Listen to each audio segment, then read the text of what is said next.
आप सभी भाई बहनों का आध्यात्मिक ज्ञानात्मक चैनल की संध्या बेला ज्ञान कक्षा में एक बार फिर स्वागत है।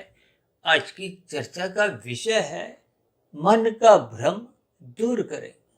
देखिए, मन शब्द को तो हमने रंगीन रंग से दर्शाया है क्योंकि ये मन विषय भोगों में आसक्त रहता है। रजोगुण में इसकी एक प्रवृत्ति बनी रहती है, विषय भोगों की आसक्ति बनी रहती है, जिसके फलस्वरूप ये संसार में ही उलझा रहता है। इसलिए तो शास्त्रों में कहा गया, मन ही बंधन का कारण है, मन ही मोक्ष का कारण है। मोक्ष का कारण तो तभी बनता है जब ये परमात्मा के मार्ग पे चलता है। अन्यथा अनादि काल से हम सभी भाई बहन संसारी विषयों में, संसारी उपलब्धियों में, देखिए ये जो 5 सुख हैं, गंध, रस, रूप, स्पर्श, शब्द, इन्हीं को ही मैं एक सरल शब्दों में सुख, सुविधा, स्वाद, सुमान, सत्ता आदि स्थितियों से जोड़कर समझाता हूँ, क्योंकि आपके मेरे स्थूल शरीर के स्तर पर इन सभी स्थितियों को पाने की भूख बनी रहती है। इसी मन की भूख के कारण आजकल देखिए 24/7 विषय भोगों की स्थितियां हम सबके मन में एक विशेष स्तर पर गढ़ गई हैं, जिसके फलस्वरूप आपकी हमारी जो भाग दौड़ है, धन कमाने की जो एक स्थितियां हैं, वो रुकती नहीं है। देखिए, अक्सर मन को ये भ्रम होता है कि इस स्थिति विशेष पे मैं पहुंच जाऊंगा तो मुझे सुख मिलेगा, इस भोग को भोगने के बाद मुझे सुख मिलेगा। यानी कि संसार में मन एक भ्रममय स्थितियों में रहता है, एक संदेहमय स्थितियों में रहता है। इसलिए तो आज अपने वीडियो का नाम ही देखिए क्या रखा है, मन का भ्रम दूर करें। क्योंकि मन सदा ही सुख पाने की इच्छा रखता है। उसके लिए तो देखिए शास्त्र भी कोई मना नहीं करते, लेकिन संसारी सुखों में आपके हमारी तृप्ति कभी होती नहीं, संतोष होता नहीं। देखिए, जो मनुष्य 10,000 रुपये महीना कमा रहा है, वो चाहता है मेरी 15,000 20,000 हो जाए, लेकिन जो 50,000 कमा रहा है, तृप्ति तो उसकी भी नहीं है, वो 5 लाख कमाना चाहता है। तभी तो हम अक्सर अपनी चर्चाओं में बार बार कहते रहते हैं कि जब जब रजोगुण छलांगे लगाता है तो ये आरंभिक स्तर पे 2 के 4, 4 के 40, 40 के 4,000 कमाता है, फिर उसके बाद तो इसकी भागदौड़ लाखों करोड़ों में हो जाती है। देखिए, लाभ के लिए तो शास्त्र भी कोई मना नहीं करते, पुरुषार्थ करो। लाभ से जैसे ही लोभ मन में एक स्थान बना लेता है, तो फिर लोभ ही धीरे धीरे संग्रह वृत्ति की ओर अग्रसर होने लगता है। क्योंकि जब हम देखिए अपने अर्थ को एक गुणात्मक रूप में वृद्धि की ओर ही विशेष ध्यान देते हैं, तो फिर मनुष्य कानून का उल्लंघन भी कर जाता है, शास्त्र विरुद्ध भी एक पाप कर्म करने में हिचकता नहीं है। अक्सर हम अपनी चर्चाओं में बार बार कहते रहते हैं कि इंसान ने खाने तो 100 रुपये हैं, 1000 रुपये उसने धर्मानुसार भी कमा रखे हैं, तो फिर ऐसी स्थितियों में गणित के हिसाब से भी 900 रुपये तो बेकार ही चले जाने।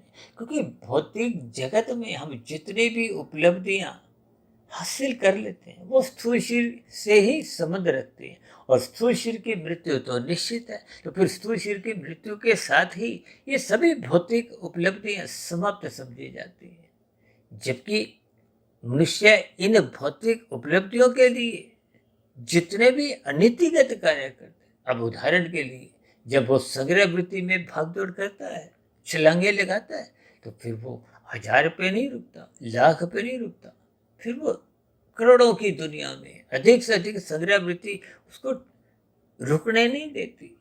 यानी कि फिर वो रजता नहीं है, जिसके फलस्वरूप वो अनीतिगत कार्य भी करता है, शास्त्र के विरुद्ध भी कार्य करता है। इसके फलस्वरूप उसका कर्मशय बिगड़ता जाता है, और बिगड़ा हुआ कर्मशय को मनुष्य को स्वयं ही भोगना होता है। यहाँ बिगड़ा हुआ कर्मशय का अभिप्राय कार्य शरीर में पाप कर्मों की स्थिति अधिक होती है, पुण्य कर्मों की न्यूनता रह जाती है, जिसके फलस्वरूप स्थूल शरीर के मरते ही आपको भी पुनः मनुष्य योनि की प्राप्ति हो नहीं पाती। भले ही शुभ संकेत के रूप में अक्सर देखिए किसी की मृत्यु पे भी ऐसे शब्द बोल दिए जाते हैं कि अमुक अमुक मनुष्य का स्वर्गवास हो गया, लेकिन शास्त्रों के यहाँ तो स्थितियां देखिए कर्मों के आधार पे बनती है, संस्कारों के आधार पे बनती है।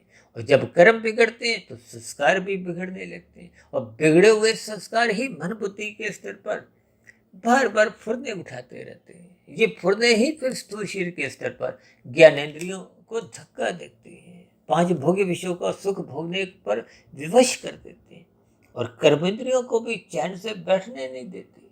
हाथ पैरवानी लिंग गुदा ये कर्मेंद्रियां अधिक से अधिक पुरुषार्थ करती हैं, भागदौड़ करती हैं। तो ये सभी स्थितियां मनुष्य के मन का भ्रम है कि अमुक अमुक स्थिति पर जब मैं पहुंच जाऊंगा तो फिर मुझे सुख मिलेगा, जब मुझे शांति प्रतीत होगी।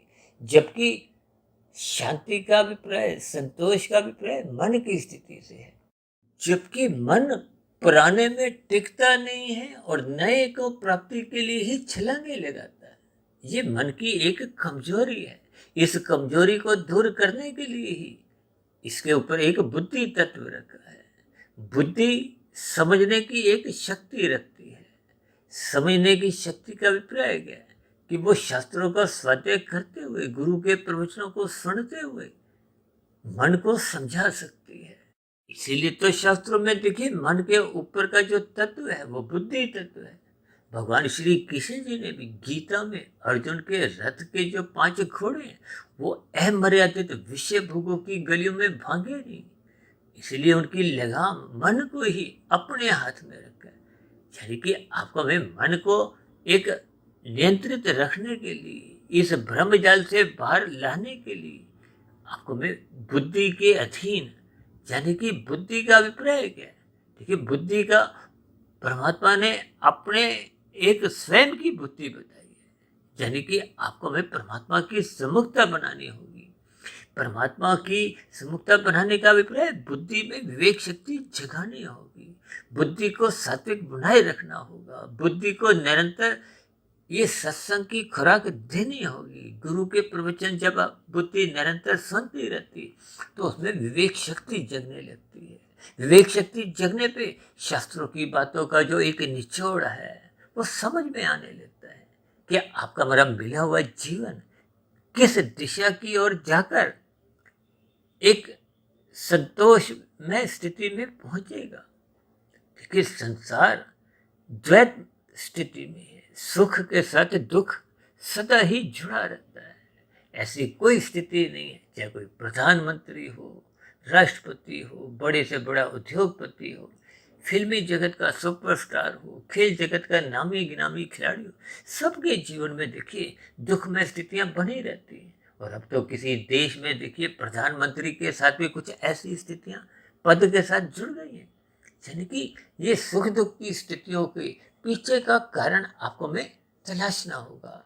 ये मन की जो भ्रम की स्थितियां हैं कि अमुक अमुक मंजिल पर पहुंचकर मैं सुखी हो जाऊंगा, तो ऐसी स्थिति तो स्वयं सिकंदर की भी नहीं हुई थी। देखिए सिकंदर ने भी अपने जीवन काल के अंतिम क्षणों में कुछ ऐसी स्थितियों को अनुभव किया कि ये जो मेरी भाग दौड़ थी, एक देश पर विजय पाना, फिर दूसरे तीसरे, इसलिए तो उन्होंने मरने से पूर्व अपने हाथ अर्थी के बाहर, यानी कि एक ऐसा संकेत दिया कि इस संसार में आकर हम देखिए खाली हाथ ही जाते हैं।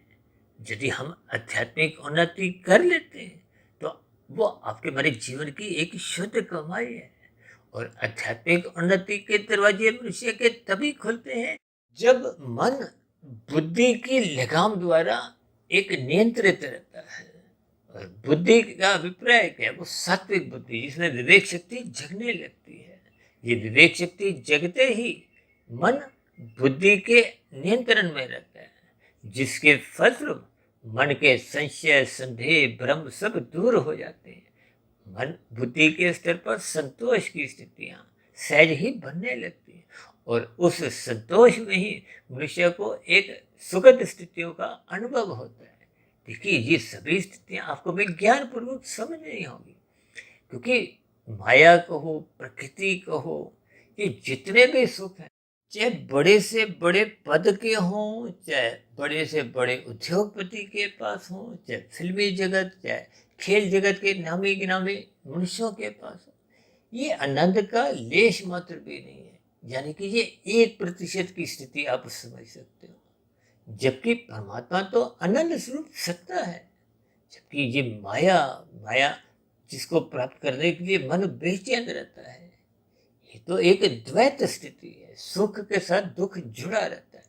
अक्सर जब हम सुखों को पकड़ने के लिए भागते हैं तो आंखों में उसका एक हिस्सा यानी कि सुख नजर आता है। जैसे कोई सिक्का पड़ा हो तो उसका ऊपरी हिस्सा सुख में स्थिति आपको में नजर आती है, और उसको उठाते ही, उसको चखते ही, यानी सुख को चखते ही उसकी निचली स्थिति, दुखमय स्थिति जो आरंभिक स्तर पर नजर नहीं आती, वो साथ ही चली आती है।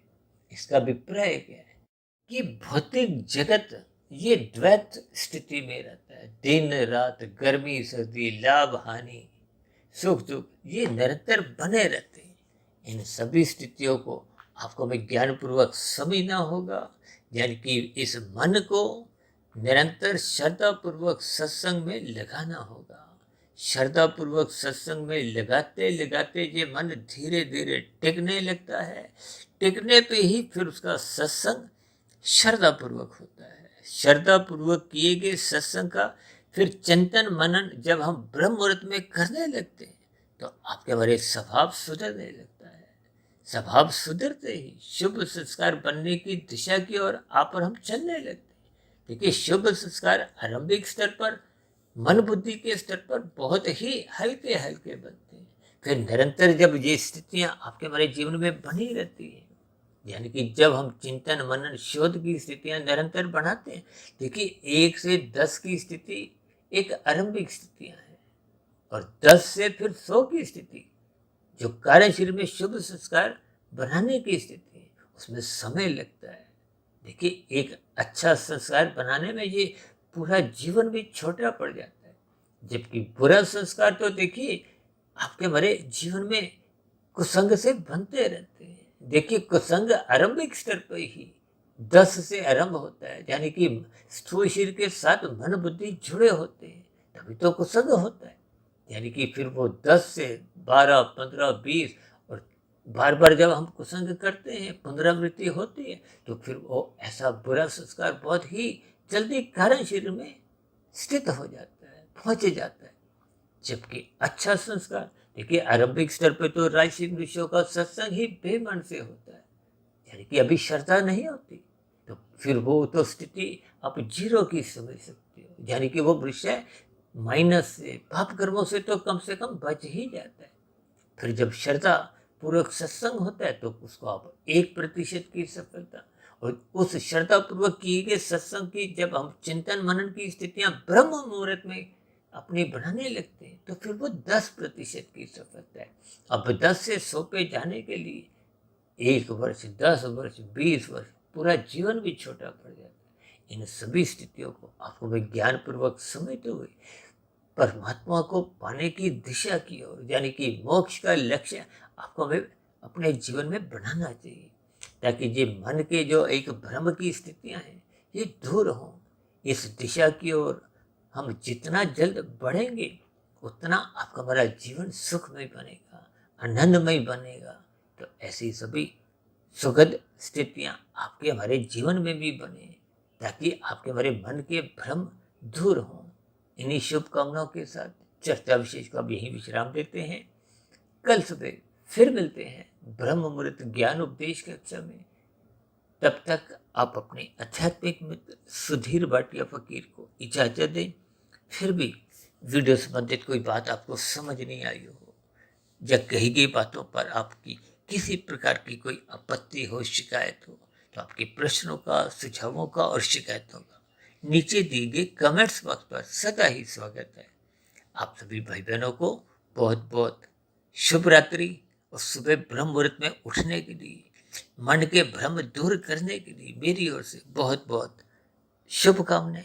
इस चर्चा विशेष को ध्यानपूर्वक सुनने के लिए आप सभी भाई बहनों का बहुत बहुत धन्यवाद।